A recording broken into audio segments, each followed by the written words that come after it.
আছেন কেমন? আসলে মাদ্রাসায় তো শিক্ষা হলো কোরআনের শিক্ষা নিয়ে আখড়া এবং বড় শিক্ষাটা হলো গার্ডিয়ানের কাছে।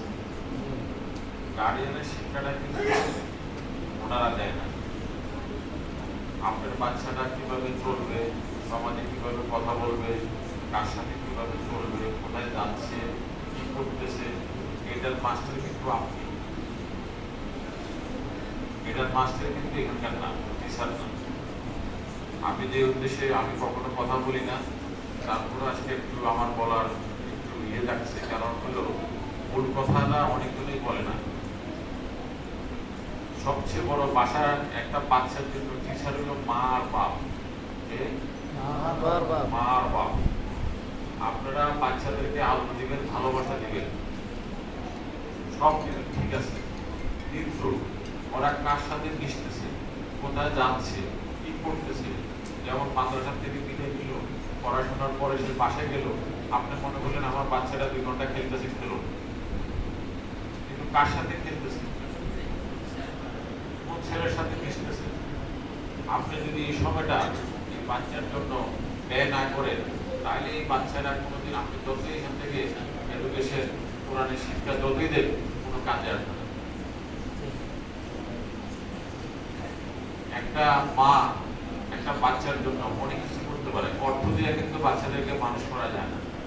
মানুষ করতে হলে এদেরকে সব দিতে হবে, ওদের পিছনে গাইডলাইন দিতে হবে, কার সাথে সে চলতেছে, কোথায় খেলাধুলা করতেছে। এই জিনিসগুলো যদি আপনারা আপনার ছেলেদের, আপনার মেয়েদের, এখানে তো মেয়েরা নাই, আপনাদের মেয়ে বাসা থাকতে পারে, এদের দিকে আপনারা নজর রাখেন, তাহলে আপনার সমাজটা, আপনার ফ্যামিলিটা খুব সুন্দরভাবে ভবিষ্যতে সাকসেস হতে পারবেন। দেখেন, আমিও একসঙ্গে এত ধনী ছিলাম না। আমার উদ্দেশ্যটা ছিল সৎ। আমি যদি কোনোদিন টাকা পয়সা আর্ন করতে পারি, তাহলে আমি আল্লাহর রাস্তায় কিছু খরচ করব। সেই জন্য আমাকে, আমার ইচ্ছাটা ছিল ভালো, সেই ইচ্ছাটা আমাকে আল্লাহ পূরণ করছে। জাস্ট আমি ভিতরে ভিতরে ওয়াদা করছি, সেই ওয়াদাটা আমাকে আল্লাহ পূরণ করা শুরু করছে। আমিন।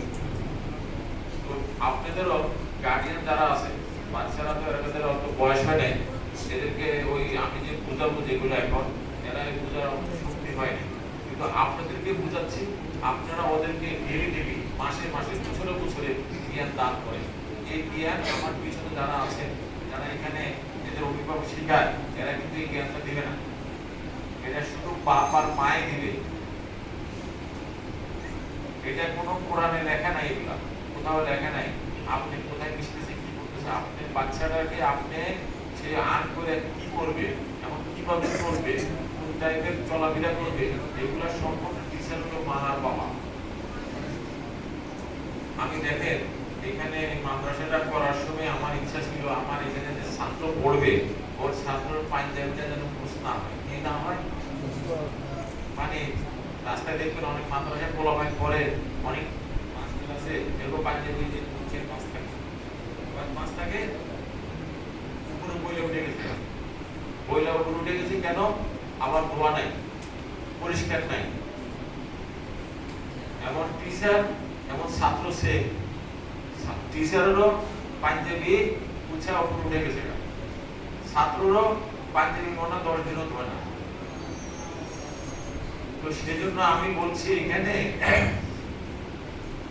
2 করে পাঞ্জাবির কাপড় আমি দিব, প্রতি ছাত্র 2টা থাকবে, এমন আয়রন করা করতে হবে। আয়রন ছাড়া কোনো ছাত্র মাদ্রাসায় আসতে পারবে না। কারণটা কি জানেন? ছোটবেলা থেকে যদি ওদের মন মানসিকতাটা সুন্দর হয়, তখন ওরা বড় হইলে সুন্দর থাকবে। তাদের লাইফ, তাদের স্টাইল, ওই যে লোকজন হুজুররা হইলো খালি হাত পাতে, তাই না? কেননা এটা আসলে ভুল। শিক্ষাটা ওইভাবে দেওয়া হয় না। আমরা যারা দেখেন, আপনি অন্য অন্য জায়গায় যাবেন, মাদ্রাসায়, স্কুল, সব জায়গায় ছাত্র ইয়ের বেতন, টিচারদের বেতন কম, কিন্তু একটা ইংলিশ স্কুলের টিচারের বেতন হলো বেশি, বুঝছেন? তো আসলে আমাদের এই আমি শহরে বলতেছি অথবা বেলায় হয়ে যাচ্ছে কথাটা আমি একটু বুঝাতে পারতেছি না, আপনারা অল্প বুঝে নিতে হবে। তো আমাদের এই মাদ্রাসায় যেমন একদিন এক লোকে আমি টিভিতে শুনছি মাওলানা আব্দুল কালাম আজাদ নাম শুনছেন না? উনি এই রোজার মাসে মানে বুঝাইতেছে ওরা আমাদের যখন মাদ্রাসায় ভর্তি করলো ওনার বাপ মারা গেছে 3 বছর বয়সে, তো মাদ্রাসায় ভর্তি করে দিচ্ছে মায়। তো মারে ভর্তি করার পরে চাচারা বলতেছে ওর মারে, এই ভাবি তুমি যে ওর মাদ্রাসায় ভর্তি করছো ও তো বাদ পাইবো না। দেখেন আমার চাচার কথাটা কাজে লেগে গেছে, আমি বাদ খেতে পারি মাসের পর মাস আমি বাদ খাওয়া আমার কপালে জুড়ে না। আমি অনেক কষ্ট করে এই 6 মাসে 3 মাসে একদিন বাদ খাই, প্রত্যেকদিন আমার পলক দিত, প্রত্যেকদিন আমার পলক খেত। এখন আপনার ছেলেরা যদি প্রত্যেকদিন পলক খেতে হয় তো আপনারা টিচার হইতে, আপনারা খালি আমার ইমাম সাহেবের আমার টিচারের দোষ দিলে আপনার ছাত্র তো প্রত্যেকদিন পলক খেতে পারবে। সেভাবে তার মাদ্রাসা পাঠাইতে হবে, সেভাবে তার গঠন সুন্দর করে তৈরি করতে হবে, তার চুল, তার নখ, তার পাঞ্জাবি, তার পায়জামাটা, তার চলাফেরা, সে কোথায় চলতেছে, কার সাথে কি মিশতেছে, তার পড়ালেখা ঠিক মতন হচ্ছে কিনা, এমন আপনি সেটা খবর নিতে হবে। দিস ইজ মাদ্রাসায় পড়তেছে, হুজুরে পড়াইতেছে, আমার কি দরকার? জিজ্ঞাসা আলহামদুলিল্লাহটা বাস্তবিক হওয়া পারে, ওই সূরাটা জিজ্ঞাসা পারে, কিন্তু আসলে উচ্চারণটা কত ভালো হচ্ছে, কিভাবে হচ্ছে, এবং তার গঠনটা কিভাবে হচ্ছে, এগুলা ভাবতেছে। এগুলা ভাবলে আপনার ছেলেরা ভাবতে কি বেশিরভাগে পলক পেলে তাইলে কি আমার পলক হয় আপনি দোয়া করে খালি পলক ভাগ বিভিন্ন জায়গায় ওয়াজ করুক, বিভিন্ন জায়গায় মাদ্রাসা চাকরি করুক না, যে চিন্তা আছে সেখানে যাবে, কিন্তু সমাজে তার স্ট্যাটাসটা সুন্দর হবে, স্ট্যাটাসটা এলে সুন্দর হবে। এই চাঁদুদানে মনে করে এই ধরনের টাকা সহ কেউ যদি আমার কাছে 50,000 টাকা চায় এমনি আমার কলেজেরা বদল করে খারাপ লাগে, কিন্তু এই মাদ্রাসার জন্য, এই মসজিদের জন্য, ওই যে আমি বসিলাতে একটা মসজিদ করতেছি, 17 কাঠা জায়গা কিনে দিচ্ছি, 17 কাঠা, এক এক কাঠার দাম 80 লাখ করে, তাহলে কত হয়? কমপক্ষে 13 থেকে 14 কোটি টাকা। ওই 14 কোটি টাকার জায়গা দিছি আপনার নদীর পাড়ে, এটা কোন হবে? আমার 14 সেকেন্ডও ভিতরে কষ্ট হয়নি, আনন্দ লাগছে। কি লাগছে? আনন্দ লাগছে। ওইখানে একটা স্কুল করছি, একটা মসজিদ করতেছি, এর থেকে অনেক সুন্দর করে মসজিদ করবো এখানে, কিন্তু ওই যে মসজিদের টাকার জন্য রাস্তা দাঁড়ায় আমার খুব কষ্ট লাগে। কেন লাগে জানেন? মসজিদের টাকা মানুষের কাছে চেতে যাবো কেন? আল্লাহর ঘরের টাকা মানুষ নিজের ইচ্ছা দিব, আল্লাহকে পার্টনার বানাই দিব। পার্টনার বুঝেন নাই? যেমন আপনি মুদি দোকান করেন, আপনি একদিন পার্টনার আছে লগে, পার্টনার দোকান করছেন। আপনারা যারা এখানে আছেন, দুনিয়াতে আছেন, আপনারা যারা এখানে ব্যবসা বাণিজ্য করেন, রিক্সা চালাচ্ছেন, মুদি দোকান করেছেন, প্রগতি করেন, আপনি আল্লাহর পার্টনার বানালাম। আমি যদি 100 টাকা কামাই, 2 টাকা আল্লাহ রাস্তায় খরচ করব। 500 টাকা কামাই, 20 টাকা দিব পার্টনার দিব, গাড়ি দিব পার্টনার দিব। তো ভাই আমি আপনাদেরকে বলি, সারাদিন যদি বুঝাই শেষ হবে না, কিন্তু আপনারা আপনাদের বাচ্চাদের প্রতি যদি আপনি নজর রাখেন, তাইলে আপনার বাচ্চাটা সুস্থ হয়ে যায়, আব্দুল কালাম আজাদের মতন সবসময় বিরিয়ানি খেতে পারবে। এগুলো এই বুজুর্গ সম্ভব না, এটা মা বাপের জন্য সম্ভব।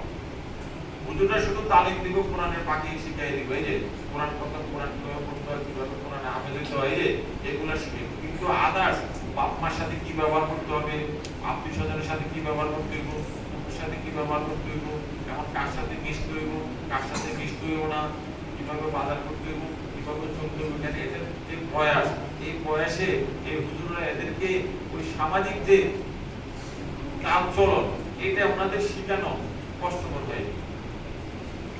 এটা বাসা বাড়িতে আপনারাই ওদেরকে শিক্ষাটা দিতে হবে। পরা পায়জামাটা কিভাবে পরবে, নখটা কিভাবে কাটবে, পাঞ্জাবিটা কিভাবে আয়রন করবে, এটা আপনারা শিখতে হবে। জানি না আমার ভুল হচ্ছে কিনা, আমার ভুল হচ্ছে কিনা জানি না। তারপর আমি মনে করলাম যা তাই আপনাদের বেশি মানে বুঝাতে চেষ্টা করি। তো দয়া করে ভাই আপনারা যারা, আমি মুরব্বীদের উদ্দেশ্যে বলতেছি এই কথাগুলো, আপনারা দয়া করে আপনারা আপনাদের সন্তানের প্রতি লক্ষ্য রাখবেন।